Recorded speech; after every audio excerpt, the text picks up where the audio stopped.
Bom dia, pessoal. Então, hoje nós vamos iniciar falando sobre análise hermenêutica, que é referente ao capítulo 14 do livro do Mares, e a gente vai trazer também outras referências complementares. O nosso grupo é formado por mim, por Eduardo, por Pamela e por Pio. Na nossa agenda de apresentação, a gente vai iniciar falando um pouco sobre a definição de hermenêutica. Vamos falar de alguns principais conceitos dos tipos e um exemplo prático que o Mares traz no livro. E, por fim, vamos falar das críticas à hermenêutica.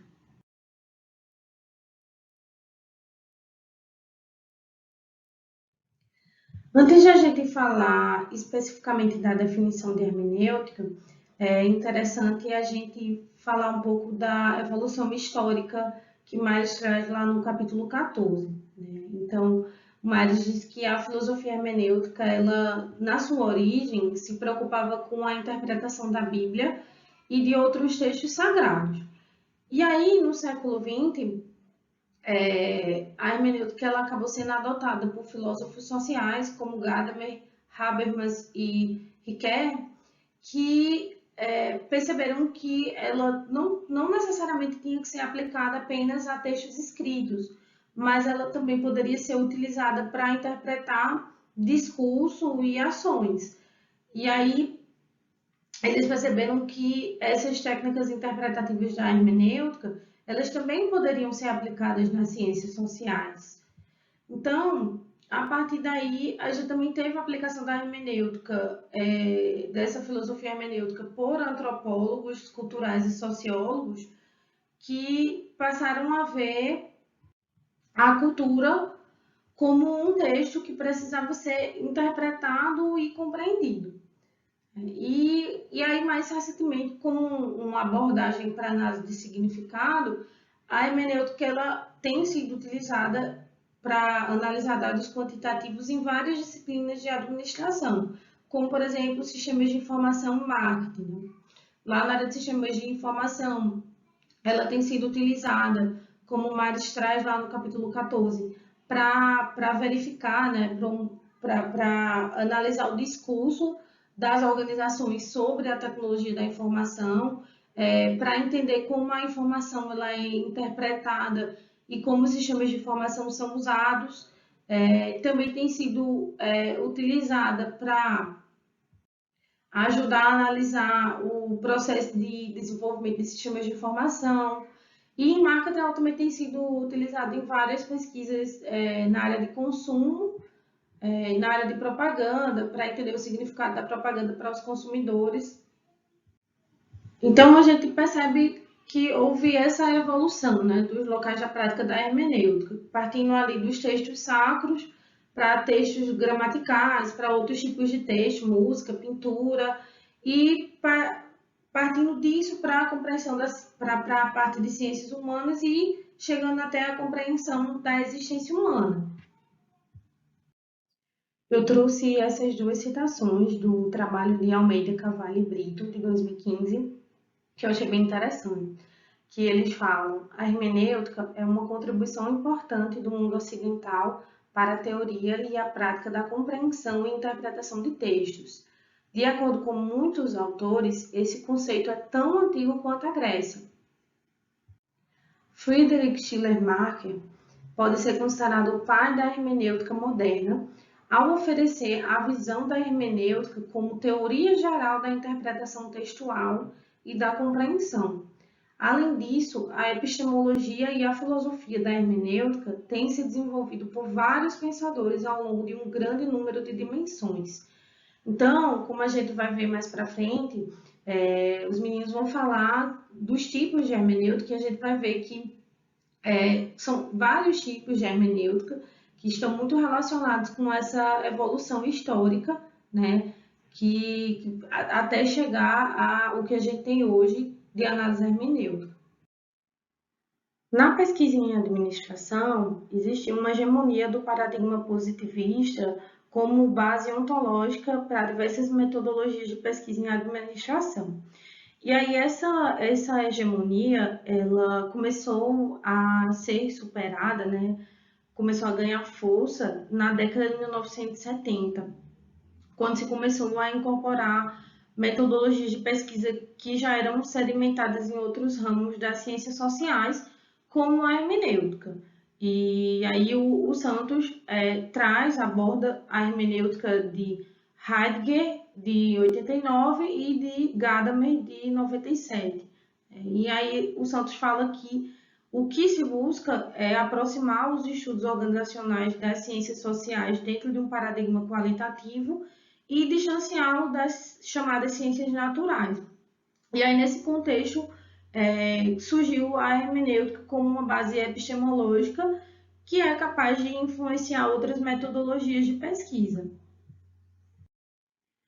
De forma complementar, Horato, 2010, ele fala que o ato de compreender as falas que emergem do processo dialógico na pesquisa científica passa necessariamente pela hermenêutica, que é a forma de entender as manifestações que se estabelecem nas discussões relacionadas entre pesquisa e sociedade e de conhecer suas significações. Então, para Horato, a atividade científica na pesquisa qualitativa, ela passa a ser um empreendimento hermenêutico, que vai ser estruturado em significado. Nesse caso, toda a pesquisa científica, ela vai ter um momento que vai passar pela hermenêutica. Quanto à definição de hermenêutica, o Blecker, 1980, ele divide a hermenêutica enquanto uma abordagem filosófica e enquanto uma abordagem para análise qualitativa de dados. Então, enquanto uma abordagem filosófica, a hermenêutica ela vai fornecer uma base filosófica para o interpretativismo. E aí, a Miriam e a Tisdale, em 2016, no livro delas, elas dizem que a filosofia da hermenêutica ela se concentra na interpretação. Então, por isso que ela fala que a hermenêutica ela nada mais é do que o estudo de textos escritos. Né? E aí a sua filosofia estaria concentrada na interpretação. Já enquanto uma abordagem para análise qualitativa de dados, ela vai também ajudar a interpretar esses dados qualitativos numa perspectiva em que se assume que os pressupostos do pesquisador podem afetar a coleta de dados, né? Afetarão a coleta de dados. Então, a gente vai utilizar a hermenêutica para tentar interpretar vários dados que a gente consegue coletar, né, através, como base, né, para a nossa pesquisa qualitativa.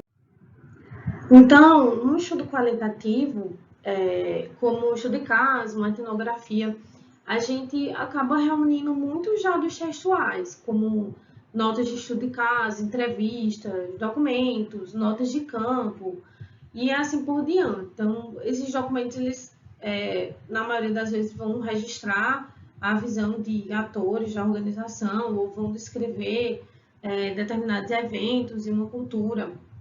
E aí, a hermenêutica ela vai auxiliar o pesquisador a justamente compreender esses textos ou análogos de textos, né? Que aí o Myers traz esse conceito de texto análogo. Na verdade, vai se referir basicamente a qualquer coisa que a gente consiga tratar como texto. Como, por exemplo, uma organização ou uma cultura que a gente consegue entender por meio de documentos, textos e imagens. E ele diz também que os textos nem sempre eles precisam ser apenas documentos escritos. Eles também podem ser conversas e até mesmo comunicações não verbais, como gestos, expressões faciais, então, tudo que a hermenêutica consiga interpretar, que a gente consiga utilizar a hermenêutica para interpretar. Por isso, Taylor, em 1976, ele diz que a hermenêutica ela acaba sendo muito útil quando o objeto de estudo ele é, de alguma forma, confuso, incompleto, nebuloso, até mesmo contraditório, aparentemente, né? Como no exemplo que a gente vai mais para frente, que o próprio Myers traz no livro. E a gente quer entender, a gente quer interpretar, a gente quer elucidar o que parece conflitante. Então, para isso, a hermenêutica ela vai fornecer um monte de conceito, né, vários conceitos, para tentar ajudar os pesquisadores qualitativos a analisar esses dados. Então, a partir desses conceitos, que a gente vai falar um pouquinho mais para frente, o pesquisador ele consegue interpretar e compreender o significado tanto de textos como de análogos de texto. Então, depois que o pesquisador ele consegue reunir todos os dados, ele vai ter essa tarefa, né, de ordenar esses dados, interpretar e tentar explicar para poder compreender o significado desses textos ou análogos de textos. E daí que a gente entra os conceitos hermenêuticos que vão ajudar a gente nessa compreensão. A questão básica da hermenêutica é qual é o significado deste texto. Então, o seu propósito, ele é justamente auxiliar a compreensão humana. Então, tentar entender o significado de determinadas falas, atitudes das pessoas. No nosso caso, na nossa área de administração, a hermenêutica ela vai ajudar o pesquisador, vai nos ajudar a entender o que as pessoas dizem e fazem e por quê. E aí, dentro da principal utilidade da hermenêutica, que como eu tinha dito anteriormente, ela acaba sendo muito útil, né, se o texto parecer confuso ou parecer contraditório. Então, se a gente tiver uma situação em que há interpretações contraditórias de questões ou de eventos organizacionais, a gente pode utilizar a hermenêutica para fazer essa análise mais aprofundada, né, das situações sociais e organizacionais. E aí ele até cita como, por exemplo, quando a gente quer entender por que determinado sistema falhou, né? E aí, quando os meninos forem explicar o exemplo que ele deu, a gente vai ver justamente que existiam interpretações conflitantes. E aí, nesse caso, é muito importante a gente utilizar a hermenêutica para analisar, interpretar por que essas situações estão sendo consideradas conflitantes, né? E para que a gente consiga chegar em uma análise mais convincente da realidade. Bom dia. Agora que nós já vimos a definição de hermenêutica, nós também precisamos conhecer alguns conceitos chaves que eles vão caracterizar não somente o pensamento hermenêutico em si, mas também a forma como eu, enquanto pesquisadora qualitativa, vou analisar e interpretar os meus dados. Os conceitos que nós vamos tratar hoje são a historicidade, o círculo hermenêutico, preconceito, autonomização e distanciamento, engajamento e apropriação. Começando pela historicidade, nós temos que, à medida que um ser humano ele cresce e desenvolve, ele passa por diversas mudanças, né? Questão de amadurecimento. Mas essas mudanças, né, esse desenvolvimento, ele não vai ser só físico, aparente. As coisas que acontecem ao meu redor e comigo, né, as experiências que eu vivo, a cultura onde eu estou, ela também vai ter interferência direta na forma com que eu me enxergo. Então, a ideia da historicidade é a de que o homem é na verdade, a sua própria história. Então, aquilo que o homem é e aquilo que ele deseja vai ser fruto direto das experiências que ele viveu. Isso não vai ser uma coisa consciente, né? Como o Diffey vai dizer, isso brota das profundezas do seu ser. E isso vai afetar também diretamente a forma com que o homem se enxerga, ou seja, a autocompreensão dele. Ela vai ser fruto das expressões que datam do seu passado. E é por isso que é dito que ele é dependente da sua história e necessariamente histórico. Então, Westerhauser vai dizer que esse conceito ele se refere à afirmação de que a relação entre ser humano encontrar-se em circunstâncias históricas particulares não é acidental, ela é essencial e ontológica. Então, quais são as implicações dessa historicidade? Bom, eu tenho que a compreensão de nós mesmos e dos outros em organizações empresariais, mas em outras comunidades também, ela vai ocorrer em um contexto histórico. E o pesquisador qualitativo ele vai precisar estar atento ao contexto histórico em que as pessoas e o fenômeno estudado se encontram. E pensando em mim, enquanto pesquisador qualitativo, quais são as aplicações desse conceito? Bom, o contexto histórico das pessoas e do fenômeno ele precisa ser explicitado, né? Por quê? Porque isso vai ajudar a dar sentido na história, a sentido à história. Porque se eu digo que o ser humano é a história, se eu não conto a história dele, eu não trazendo a essência de quem ele é, né? E isso vai ser muito mais fácil se eu consigo coletar dados longitudinais durante a minha coleta de dados. Então, quem sou eu? Nós vamos atualizar essa lista conforme formos vendo os conceitos, mas eu sou uma função das circunstâncias históricas e da comunidade onde me encontro. Também sou da língua histórica que falo, das apropriações e escolhas que eu faço também. Bom, o segundo ponto ele se refere ao círculo hermenêutico.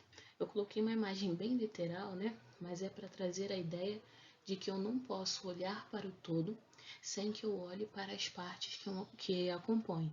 Então, pensando em uma organização, eu não posso pensar na organização como uma unidade se eu não olho para os rostos por trás dela.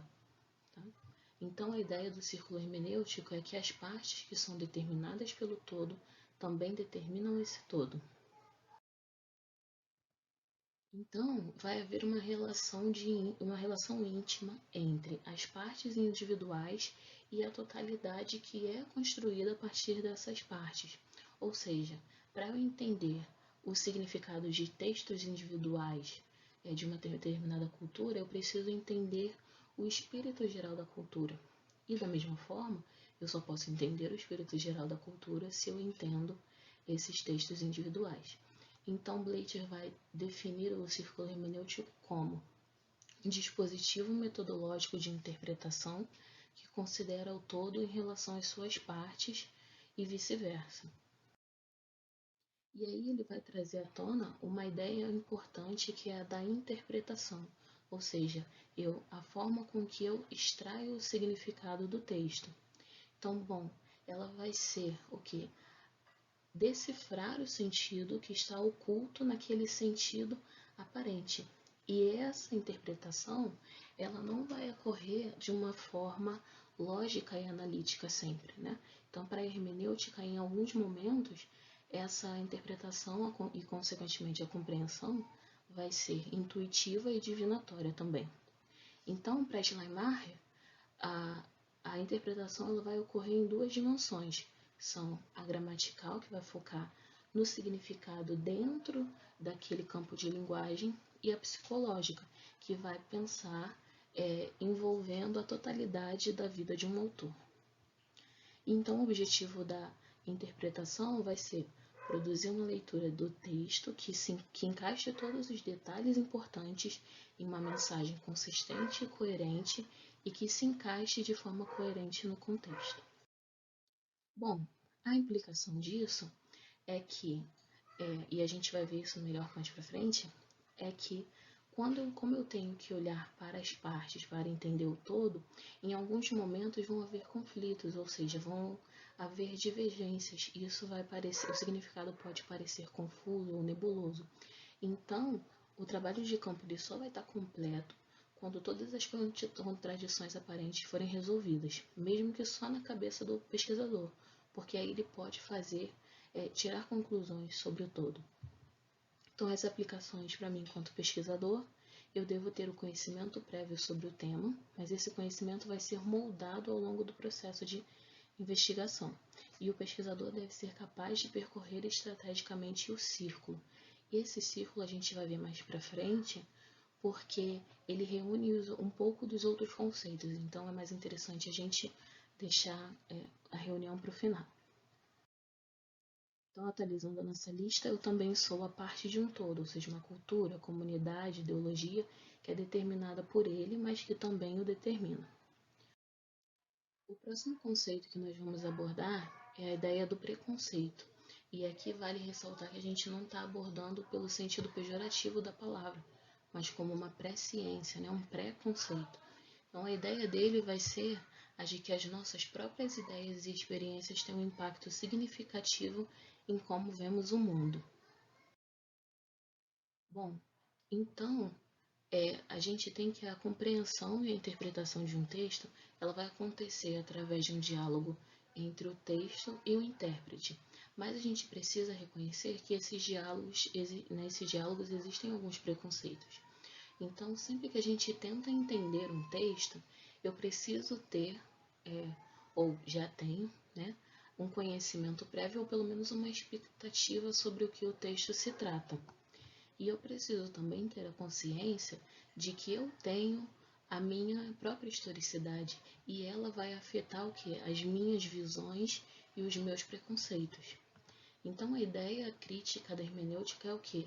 Distinguir entre aqueles preconceitos verdadeiros, ou seja, que me levam a extrair significados reais, daqueles falsos, né, que levam a mais interpretações.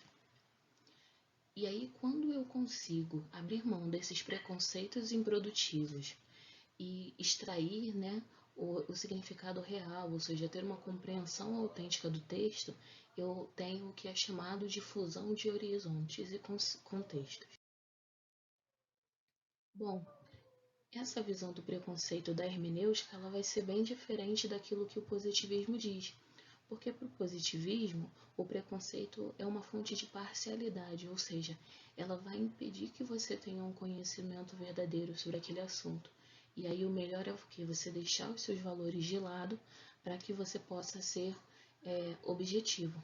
Já para a hermenêutica, o preconceito vai ser visto como ponto de partida necessário para o nosso entendimento. Por quê?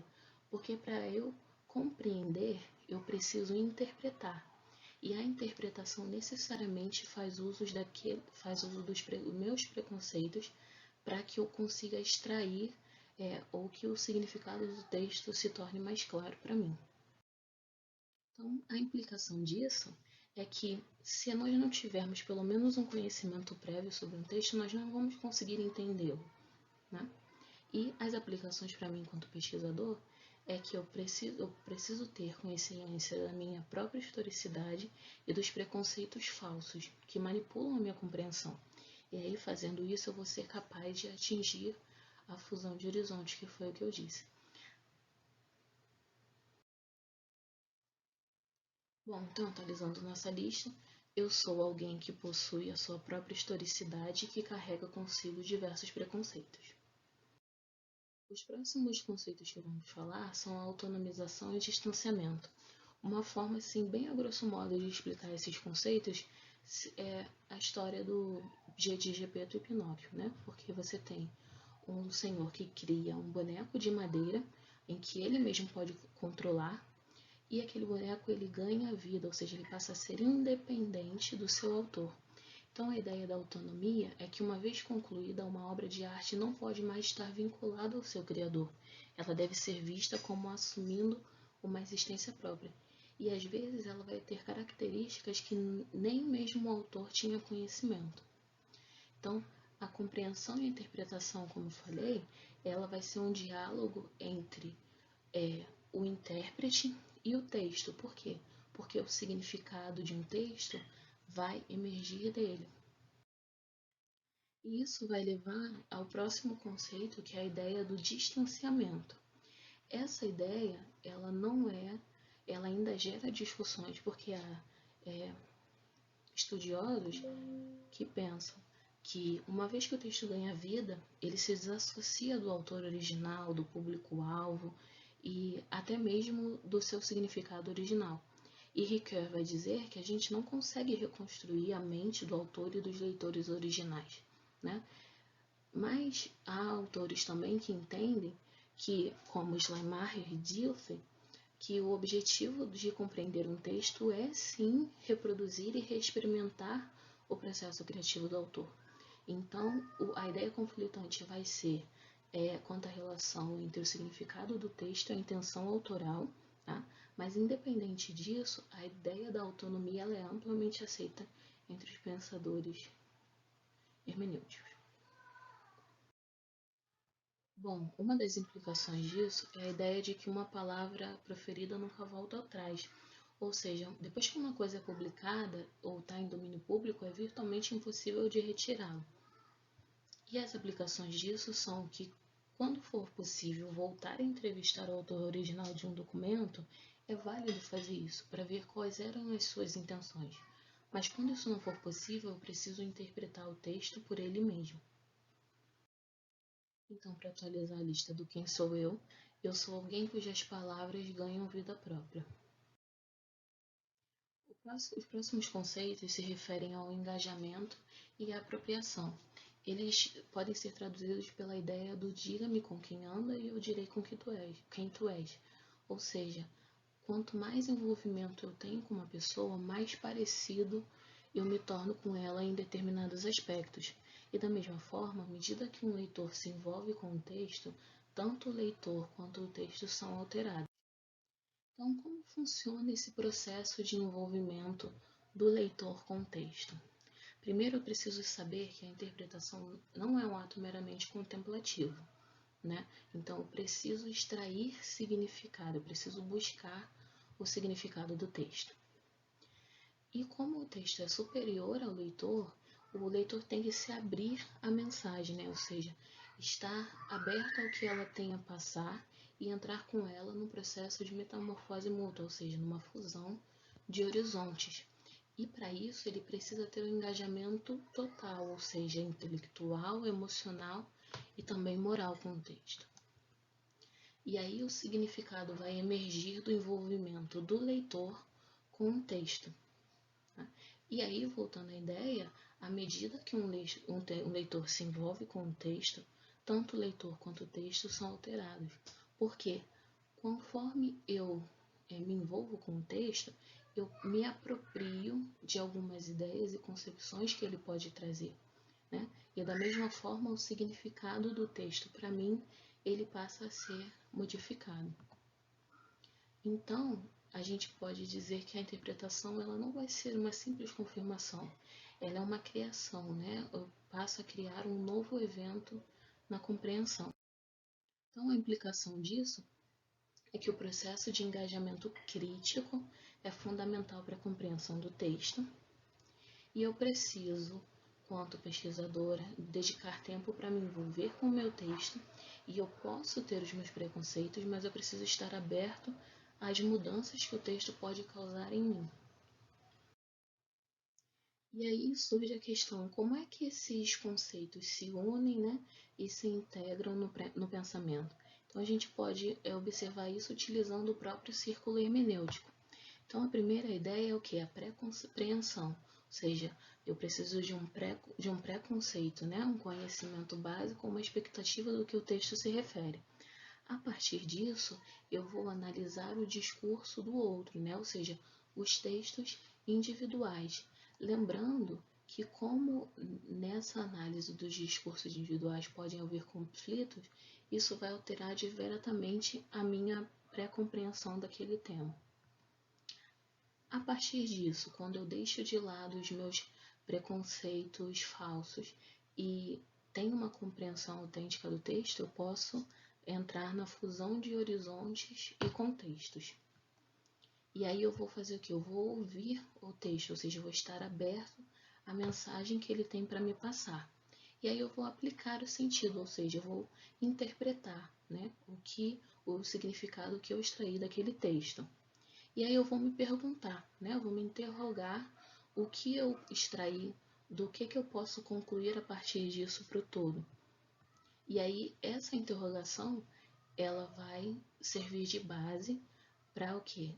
Para eu investigar mais a fundo, né? E aí é onde entra a ideia do ciclo.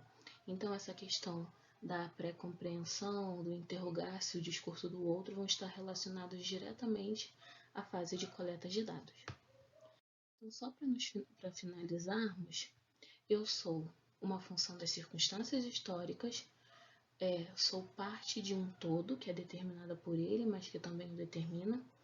Ou seja, eu possuo a minha própria historicidade, mas eu carrego comigo alguns preconceitos. Eu sou alguém cujas palavras ganham vida própria e sou também, para finalizar, o resultado da influência que outros exercem sobre mim e que é proporcional ao meu envolvimento com eles, tá? Então, esses foram os conceitos chaves que nós vimos. Agora, Carlos Eduardo vai falar para vocês sobre os tipos de hermenêutica. Obrigada.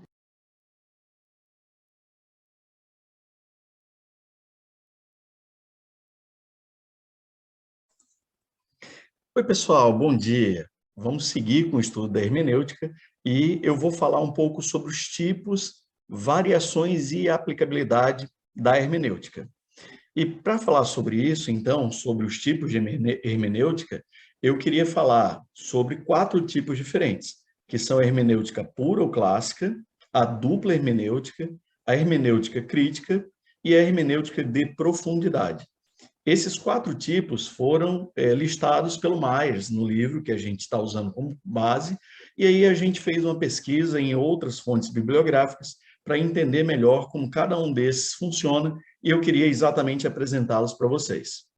O primeiro modelo, então, seria a hermenêutica pura ou clássica, que foi a primeira defendida pelos filósofos hermenêuticos. Então, logo que surgiu a base da hermenêutica, a ideia era trabalhar com esse modelo, que é o modelo clássico, que foi defendido por um filósofo chamado Dilthey. Então, essa é uma forma mais objetiva de hermenêutica, objetivista, que estuda a hermenêutica com uma visão mais objetiva, mais racional. E, no caso da hermenêutica pura, o pesquisador estuda o objeto de fora. Isso quer dizer que ele faz uma relação entre o sujeito que está estudando e o objeto que está sendo estudado.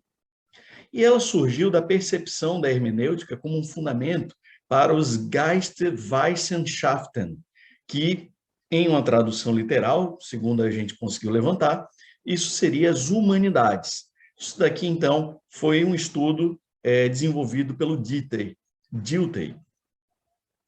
E a hermenêutica, nesse caso, é uma fórmula que congrega 3 pontos fundamentais, que são a experiência que está sendo vivida, a expressão e a compreensão daquele objeto, daquele momento que está sendo estudado.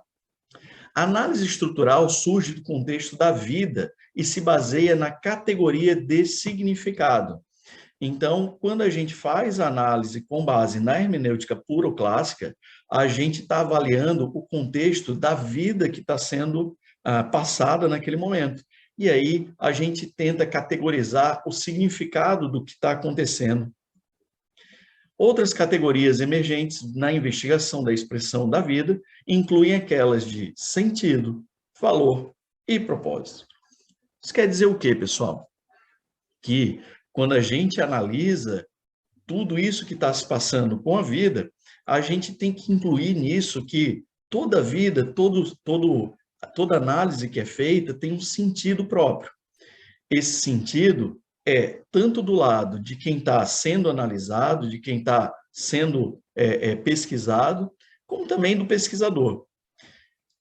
Todo mundo, todo objeto cria e procura criar um valor e tem um propósito próprio. Então, tudo isso tem que ser analisado na hora que a gente está fazendo uma análise hermenêutica. Tem uma frase do Bleicher que eu achei muito interessante e que eu trouxe aqui para vocês, que fala o seguinte: de qualquer forma, é óbvio que a metaciência de Dilthey falhou em escapar de seus pressupostos cartesianos e, assim, permanecer incapaz de fazer jus a seu interesse em orientar conhecimento. Mas, mesmo que sua metaciência tenha permanecido forçosamente dentro dos limites cientificistas, é, no entanto, evidente que, em termos metodológicos, e aqui é o que é o mais importante para a gente, os insights de Dilthey são de grande valor e provou ser singularmente frutífera.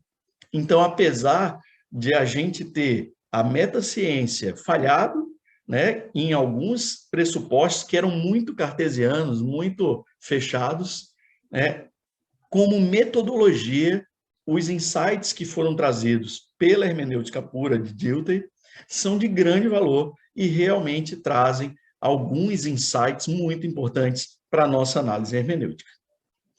Então, essa hermenêutica pura ou clássica. A próxima que a gente vai ver é a dupla hermenêutica. A dupla hermenêutica é uma forma mais subjetivista de hermenêutica, então ela está lá no outro extremo. Se a clássica era objetivista, a hermenêutica dupla é subjetivista. O pesquisador, ele vai se preocupar, nesse caso, não apenas com o que a gente tem como objeto, mas sim as pessoas de dentro da relação. Então, agora a gente tem uma relação sujeito-sujeito, aonde a gente entende que são duas pessoas que estão se relacionando e uma tentando entender o que está se passando com a outra. Isso exige um duplo processo de tradução e interpretação, por isso o nome de dupla hermenêutica, que é o do conhecimento que os atores já portam de seu cotidiano e o do próprio efeito prático desse conhecimento. Então, lembre-se que quando a gente vai fazer uma análise, o pesquisador, a pessoa que está fazendo essa análise, ela já traz um conhecimento próprio que, queira ou não, vai impactar dentro daquilo que está sendo estudado. Então, o efeito prático desse conhecimento também acaba tendo um impacto muito forte sobre o resultado. Está atento à importância de a pesquisa social ser sensível às habilidades complexas que os atores possuem para coordenar os contextos de seu comportamento cotidiano. Ou seja, como eu comentei antes, aqui a gente também tem que levar em consideração que a pesquisa, ela leva não só aquilo que está sendo pesquisado, mas todo o background do pesquisador, né? Todo o contexto que ele traz do próprio comportamento e do comportamento de quem está sendo estudado também. Eu, sujeito, interfiro de alguma forma na análise do objeto pesquisado e sou tanto intérprete das situações estudadas quanto os próprios participantes. Então, pessoal, a gente tem que entender, dentro da dupla hermenêutica, a ideia dela é que o próprio pesquisador ele acaba interferindo de alguma forma nessa análise, porque ele já traz consigo um conhecimento, uma história, uma cultura, enfim, todo um contexto que vai acabar interferindo e que vai acabar trazendo algum viés para a análise que está sendo realizada.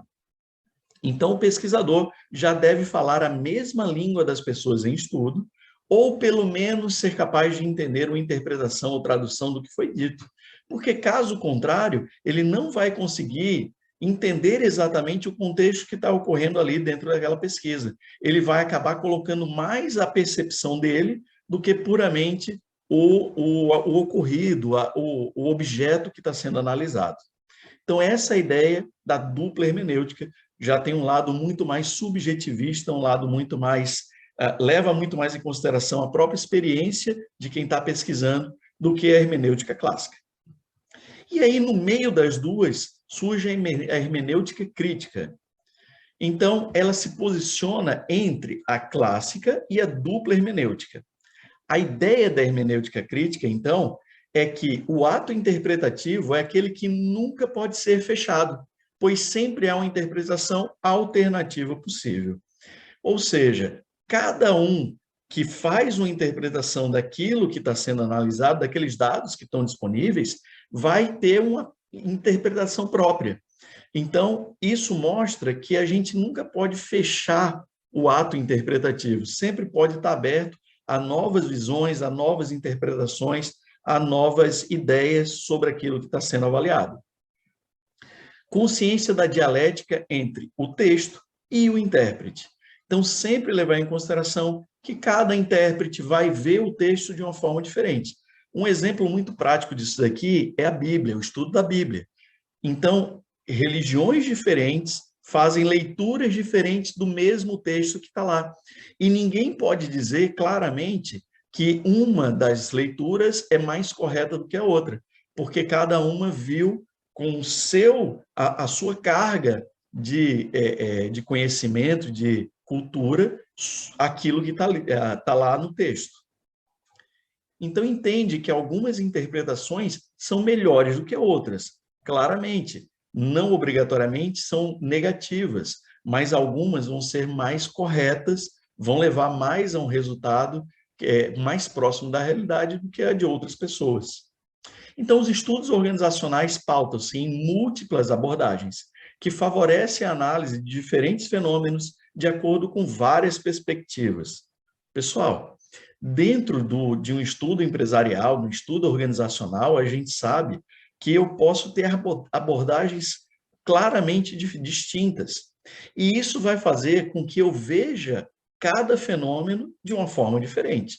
Então, se eu uso um modelo de abordagem, vai ser diferente do que, por exemplo, o Pio usou em um modelo diferente de abordagem da mesma situação. Então, isso faz com que a gente tenha várias perspectivas que podem levar a bons resultados dentro da gestão. Então, essa é a ideia da hermenêutica crítica, que vocês viram, ela se encontra exatamente no meio, então, entre a hermenêutica clássica, que era mais objetivista, e a dupla hermenêutica, que era mais subjetivista. E aí aparece para a gente a hermenêutica de profundidade. O significado superficial do texto assume uma contradição contínua entre a mente consciente e inconsciente do autor. Então, vejam, nesse caso da hermenêutica de profundidade, eu estou não só levando em consideração aquilo que é consciente dentro da análise que está sendo realizada, como também a parte inconsciente, que acaba criando uma certa contradição entre essas duas visões. O referencial metodológico da hermenêutica de profundidade inclui formas de análise complementares entre si. Então, são parte de um processo interativo e complexo. Então, essa hermenêutica ela é muito mais, como o próprio nome fala, ela é muito mais profunda e ela vai se complementando num processo sempre interativo. Então, se as informações vão sendo analisadas, vai sendo trazido algumas ideias sobre isso e essas informações voltam a ser analisadas com uma visão um pouco diferente. Eu fiz aqui, então, um estudo, um gráfico, que tenta demonstrar como esse processo ocorre. Vocês vão ver logo em seguida. Então, se o processo de interpretação é combinado com métodos explanatórios ou objetivantes, os resultados podem ser ainda mais proveitosos. Então, se a gente trabalha essa interpretação combinando metodologias, eu vou chegar a um resultado muito mais proveitoso, porque eu vou conseguir ir mais profundamente e entender melhor tudo que está acontecendo ali dentro. Supera as abordagens tradicionais de ideologia, invocando a necessidade de propor sentidos, discuti-los, desdobrá-los e não desvelá-los. Então, a gente vai entender cada vez mais, vai desdobrar tudo que está sendo visto, mas a ideia é não tirar o véu sobre aquilo que está sendo analisado, para que cada vez a gente consiga entender mais a fundo toda a análise dos dados que estão sendo pesquisados. Então, a hermenêutica de profundidade, ela tem uma análise, primeiro, sócio-histórica, aonde a gente vai entender o local onde está sendo feita a interação, as instituições sociais que estão envolvidas naquela avaliação e a estrutura social também que está envolvida na avaliação. Em seguida, a gente vai fazer uma análise formal ou discursiva. Nessa análise, a gente vai trabalhar a análise semiótica, análise da conversação, análise sintática, análise da narrativa, do conteúdo e da temática. Ou seja, a gente vai entrar no detalhe, vai aprofundar a análise e vai entender como cada uma das partes está se comportando. E, por fim, a gente vai fazer, aí sim, uma interpretação e uma reinterpretação. Essa reinterpretação é sempre essa interação, né? De entender o que está sendo analisado, retornar e fazer a análise mais uma vez para verificar se com outra metodologia, com outra visão, a gente consegue chegar ao mesmo resultado ou se aprofundar cada vez mais na análise daqueles dados. Então, essa é a hermenêutica de profundidade. E eu deixo para vocês aqui uma frase que eu achei também muito interessante do Soares, que fala para a gente que a hermenêutica nas ciências humanas não deveria ter como intuito desempenhar uma função instrumental ou oferecer métodos eficazes, mas com o propósito de contribuir para a abertura de um horizonte enriquecedor de reflexão. Então, a hermenêutica, pessoal, ela traz uma forma de reflexão sobre os dados que estão sendo desenvolvidos, os dados que estão sendo analisados. Mas, nas ciências humanas, ela não deveria ter o intuito de desempenhar a função instrumental de oferecer métodos eficazes. Tá bom? Então, essa era a minha parte. Seguimos aí com as outras partes do trabalho. Tá? Muito obrigado, então, e um bom dia a todos. Em relação às vantagens e desvantagens da hermenêutica, a principal vantagem que o Mares traz no texto é que ela permite uma compreensão muito mais profunda das pessoas em ambientes empresariais e organizacionais. Então, ele fala que ela requer que o pesquisador olhe para a organização através dos olhos dos vários stakeholders e de muitas perspectivas diferentes. Por isso que ele fala que a hermenêutica ela permite que o pesquisador qualitativo retrate a complexidade das organizações. Então, ele consegue olhar essas organizações por vários ângulos, numa perspectiva social, cultural e política. Outra vantagem que o Mares traz é que a hermenêutica ela já está bem fundamentada na filosofia e nas ciências sociais em geral. Então, ele diz que isso significa que é relativamente fácil justificar o uso da hermenêutica para as pessoas que ainda não têm familiaridade com ela. Outra questão importante que o Flick aborda é que ela fornece, né, para o pesquisador qualitativo um procedimento analítico sequencial. Então, no texto Flick, ele aborda a hermenêutica como a hermenêutica objetiva e ele fala, inclusive, das sequências que a gente deve seguir para conseguir utilizar essa perspectiva, essa abordagem, para explicar os significados sociais das ações ou dos objetos de pesquisa. E ele também traz essa noção da hermenêutica, né, nas ciências sociais como ciências textuais. Ou seja, aquele foco que nós falamos, né, anteriormente, de tratar um texto ou um análogo de texto como algo interpretativo, que a gente consegue interpretar e entender o significado daquelas questões. Em relação às desvantagens, ele diz que uma desvantagem potencial da hermenêutica é que pode ser difícil saber quando concluir o estudo. Ele diz que uma vez que o intérprete hermenêutico ele está simplesmente criando outro texto sobre um texto, essa criação recursiva ela é simplesmente ela é potencialmente infinita. Então a pessoa não sabe quando o processo interpretativo para. E o Mares ele deixa bem claro que não existe uma resposta fácil a essa pergunta. Só que ele sugere que para os pesquisadores qualitativos que são da nossa área de administração, que eles utilizem a análise hermenêutica, que essa análise ela pare quando o pesquisador ou o supervisor dele perceba, né, acredite que explicou de forma satisfatória a maioria ou todos as contradições que existem naquela história. Então, quando o texto, que talvez antes era confuso ou não era tão claro, quando eu digo texto, eu digo no sentido geral, né, na abordagem da hermenêutica, quando ele passa a ficar claro, pelo menos para o pesquisador, então você pode começar a escrever. Então, é a hora de parar, né? É a dica que ele dá. Outra desvantagem que ele traz é que ele diz que muitos dos textos seminais sobre hermenêutica são difíceis de entender. E quando ele diz isso, ele não quer dizer nem assim por conta da natureza filosófica que é inerente ao assunto, mas também porque muitos desses textos foram traduzidos do francês ou do alemão. E aí ele diz que, embora o francês e o alemão do dia a dia pareçam, né, possam ser assim, relativamente fáceis de traduzir, alguns conceitos filosóficos difíceis já são mais problemáticos. Então, ele até sugere que a pessoa que está interessada que tente fazer um ou mais cursos de filosofia, né, para conseguir entender esses conceitos filosóficos que são mais difíceis, então é uma dificuldade que ele traz.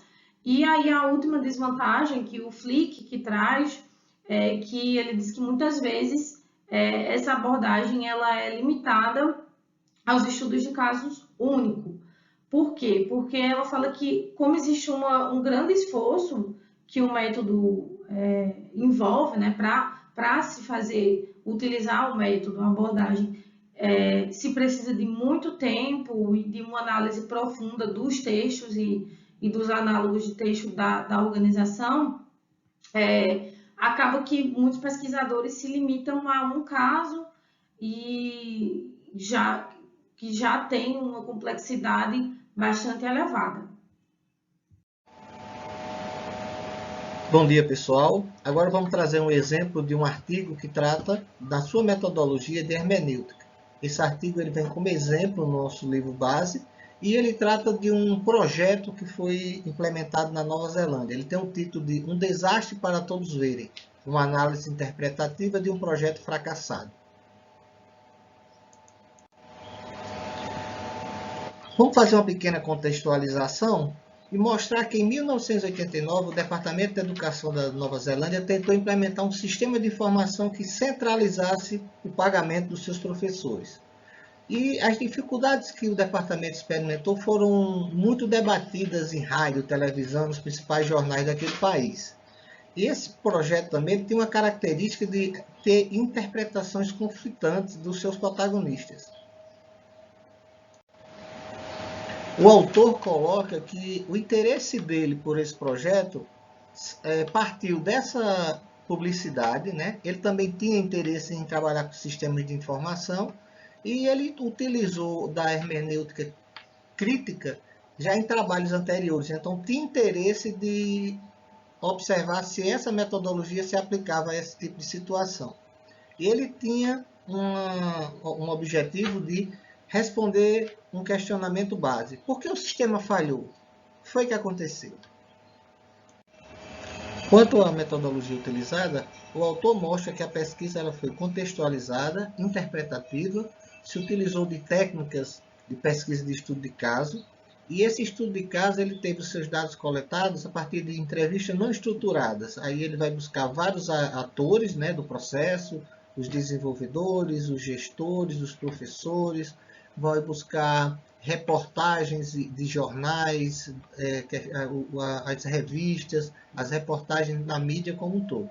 E essa análise desses dados foi utilizada numa abordagem hermenêutica dialética contemporânea, né? Que alguns autores tratam como hermenêutica crítica.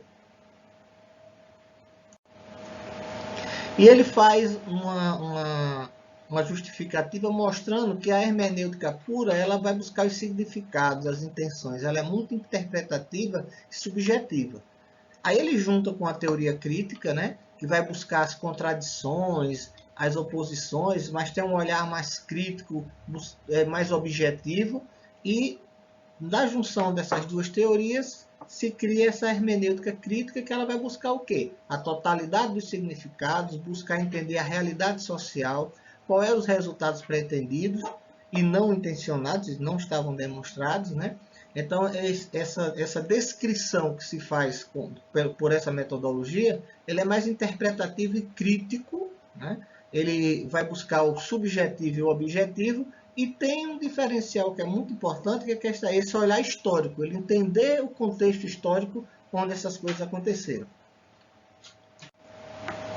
As características do caso, a gente poderia dizer que grande parte do esforço da pesquisa foi direcionado a entender aquela situação confusa e aparentemente contraditória, né? Já que as interpretações eram tão conflitantes, entender o que aconteceu, quem foi o culpado, e será que esse projeto foi bem sucedido ou se ele foi mal sucedido, né?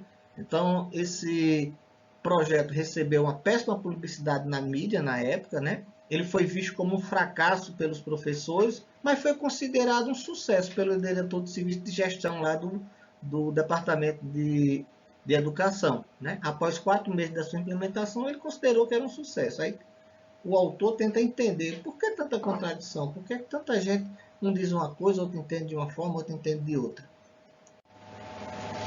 Bom, agora vamos entender um pouco as impressões do autor sobre esse estudo de caso, né? Ele diz que o texto ele documenta o que as pessoas disseram fizeram durante um período de tempo, né? Que é a história, né? A versão da história dele como pesquisador, e aqui a gente já começa a entender que tem alguns pontos teóricos que precisam ser observados.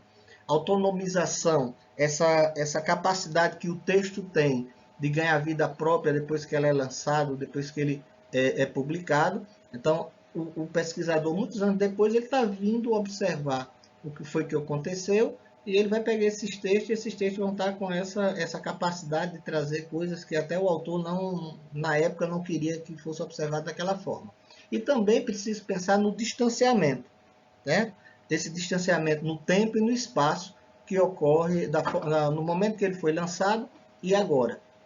Aí ele coloca também, o autor, que o meu papel como intérprete envolvia a comparação de um texto com o outro, né? Pegava a declaração de um informante com um documento, ele foi ordenar, explicar, interpretar esse material, ele vai tentar entender a natureza desse projeto, né? A importância desse projeto, e esse entendimento dele ele foi sendo revisto, né? Foi sendo reinterpretado a partir dessas partes que vão se juntando ao todo. Certo? Aí a gente aqui consegue perceber a questão do círculo hermenêutico, né? Eles vão sendo atualizados, o entendimento vai sendo construído de acordo com que os dados vão sendo analisados.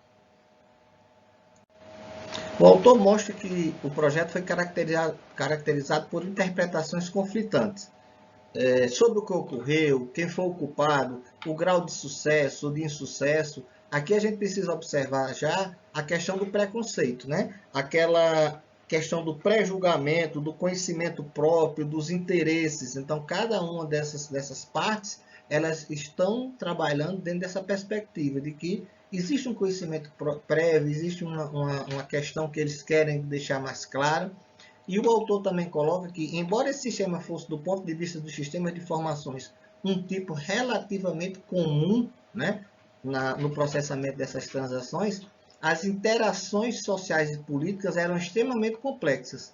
E elas levaram, né, a ocorrer mudanças de acordo com que esse caso avança. Ele vai vendo que as descobertas vão se modificando.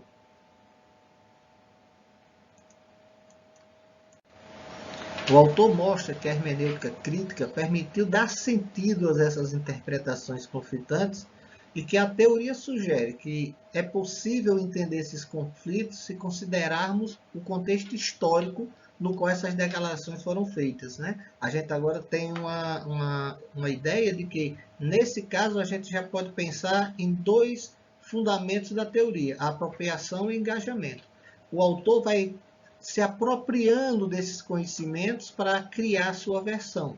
E ele vai também se enganjando nessa dinâmica e ele vai conseguindo entender, né, e os significados. Esses significados eles vão sendo construídos, vão sendo modificados de acordo com que ele vai se apropriando desse conhecimento.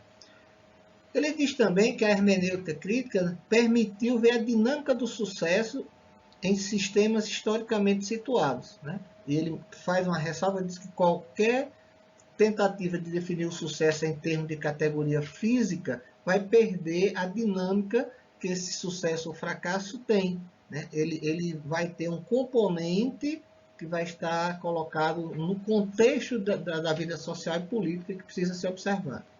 Isso, nas características da teoria crítica, é tratado como historicidade.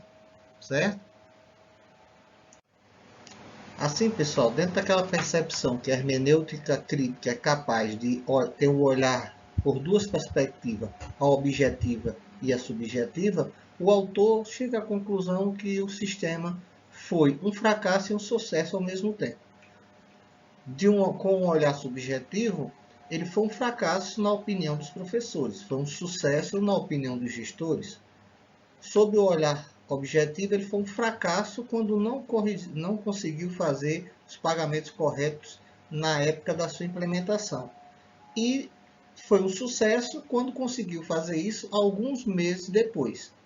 Então, a hermenêutica crítica conseguiu, de alguma forma, trazer essa percepção histórica de como as coisas vão acontecendo, e o autor foi capaz de trazer esse olhar dentro da perspectiva de todos aqueles que estavam participando, os protagonistas que estavam participando do processo. Agora vamos fazer uma análise como ocorreu, né, essa análise de dados dentro dessa perspectiva da hermenêutica crítica. Primeiro, os dados que foram coletados se tratavam de documentos, reportagens e entrevistas. Então, com esses 3 tipos de dados, o autor foi coletando. Essas entrevistas elas foram feitas com quem? Com os gestores, com os professores, com os sindicalistas. E estas entrevistas elas foram analisadas no seu contexto, no seu discurso, na sua narrativa. Já os documentos, eles foram documentos oficiais e documentos organizacionais, e eles passaram por uma análise de contexto, uma análise de conteúdo. As reportagens também passaram pelo mesmo tipo de análise, uma análise contextual, uma análise de conteúdo, certo? E elas vinham de revistas, de jornais, de TVs.